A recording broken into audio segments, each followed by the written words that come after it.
Hello friends, welcome to One Style Cooking. நாம் இன்னைக்கு பார்க்க போற ரெசிபி என்னன்னு பாத்தீங்கன்னா எனக்கு ரொம்பவே பிடிச்ச தேங்காய் சாதம் தேங்காய் புலாவ் தான் பார்க்க போறோம். வாங்க எப்படி செய்யலாம்ங்கறத பார்க்கலாம். தேங்காய் பால் சாதம் செய்யிறதுக்கு நான் 2 கப் பாஸ்மதி ரைஸ் எடுத்துர்க்கேன்.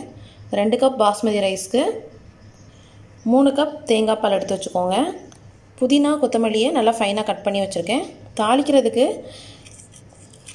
3 பட்டை 3 ஏலக்காய் 3 கிராம்பு 1 ஸ்பூன் பெருஞ்சீரகம் 2 பிரிஞ்சி இலை 2 அன்னாச்சி மொக்கு இதெல்லாம் சேர்த்து ஹோல் கரம் மசாலாவா எடுத்துக்கோங்க.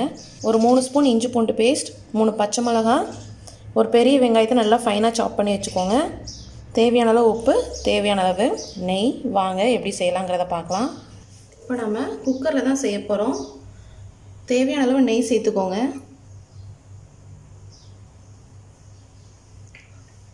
ஒரு 4 ஸ்பூன் அளவுக்கு நெய் சேர்த்துக்கோங்க. நெய்யில் செஞ்சிங்கன்னா ரொம்ப டேஸ்ட்டாக இருக்கும். நம்ம ஹோல் கரம் மசாலா சேர்த்துடலாம். சேர்த்து லைட்டாக மிக்ஸ் பண்ணிக்கோங்க. இப்போ 3 பச்சை மிளகாய் கூடவே வெங்காயத்தையும் சேர்த்துருங்க. வெங்காயம் சேர்த்து நல்லா வதங்கணும்.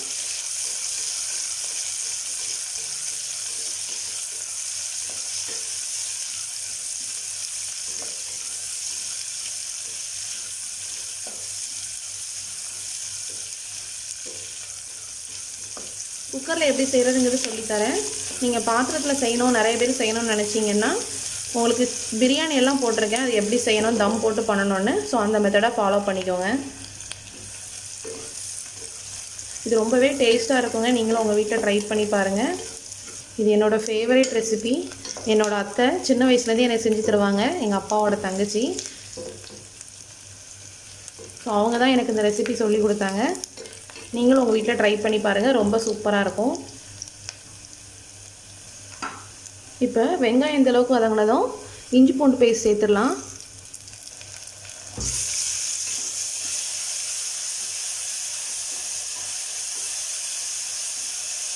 இதோட பச்சை வாசனைலாம் போகணும்.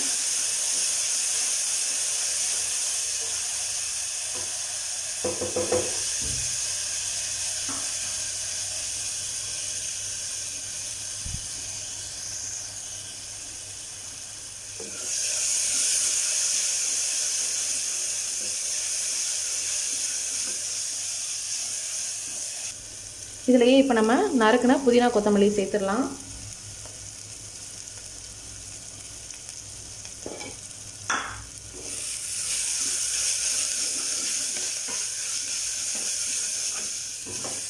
இதெல்லாம் சேர்த்து நல்லா வதங்கணும்.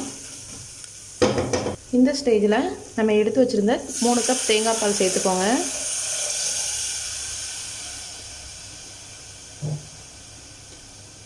எல்லாம் சேர்த்து நல்லா மிக்ஸ் பண்ணிக்கோங்க.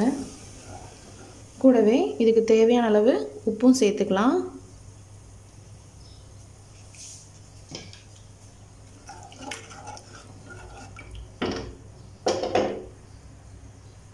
இப்போ லைட்டாக கொதி வரட்டும். நம்ம அரிசியை சேர்த்துடலாம். இப்போ கொதி வர ஆரம்பிக்குது. 5 நிமிஷம் ஆயிடுச்சு. இப்போ அரிசியை சேர்த்துருங்க.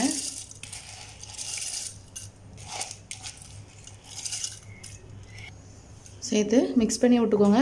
இந்த சமயத்தில் உங்களுக்கு உப்பு செக் பண்ணி பார்த்துக்கோங்க. உப்பு தேவைப்பட்டுச்சுன்னா போட்டுக்கோங்க. ஓகே, இப்போ நல்லா மிக்ஸ் பண்ணி விட்டு நம்ம குக்கரை மூடிடலாம். குக்கரை மூடிடலாம். 2 விசில் வந்ததும் ஆஃப் பண்ணிடுங்க. அப்படி இல்லைன்னா ஒரு விசில் நல்லா ஹை ஃப்ளேமில் வச்சு ஒரு 5 மினிட்ஸ் சிம்மில் வச்சு ஆஃப் பண்ணிடுங்க. புலாவ் நல்லா உங்களுக்கு உதிரியாக கிடைக்கும். 2 விசில் வரட்டும். இப்போ 2 விசில் போயிடுச்சு. நம்ம குக்கர் ஓப்பன் பண்ணி பார்க்கலாம்.